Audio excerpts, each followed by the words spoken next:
అన్నదాత సుఖీభవ పథకాన్ని మనం 20,000 ఇస్తున్నాం. ఒక్కళ్ళకి ఇచ్చే అమ్మఒడి పథకాన్ని మనం ఈరోజు తల్లికి వందనం పేరుతోటి ఎంతమంది పిల్లలు ఉంటే అంతమందికి ఇస్తున్నాం. ఇవాళ ఇన్ని కార్యక్రమాలు బలంగా చేసుకున్నప్పటికీ కూడా దేనికి మన కార్యకర్తల్లో మనం ధైర్యం కోల్పోవాలని చెప్పేసి అని వాళ్ళు తెలియజేస్తున్నా. ఏదో గుడ్డి బెదిరింపులకి ఎవడో బెదిరే పని లేదు. అలాగే మొన్న ఇక్కడ ఉన్నటువంటి మాజీ హోమ్ మినిస్టర్ గారు మాట చెప్తున్నారు, ఈయన తొలిసారి ఎమ్మెల్యే అంట, ఏది ప్రశ్నించకూడదంట. వీళ్ళ రాజ్యాంగంలో, ఈ రాజారెడ్డి రాజ్యాంగంలో తొలిసారి ఎమ్మెల్యే ఏదైనా తప్పు చేస్తే ప్రశ్నించకూడదా?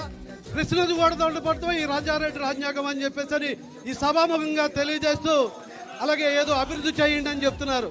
ఏ అభివృద్ధికి ఈ కాన్స్టిట్యూన్సీలో అభివృద్ధికి ఏ డోకా జరిగిందని చెప్పేసి ఈ సభాముఖంగా మాట్లాడుతూ, ఈ గతంలో పోల్చుకుంటే ఒక 100 సంవత్సర కాలానికి జరిగిన అభివృద్ధి గతంలో ఉన్నటువంటి వైసీపీ గవర్నమెంట్లో 4 సంవత్సరాల్లో కూడా జరిగిందని మన కార్యకర్తలకు తెలుసు.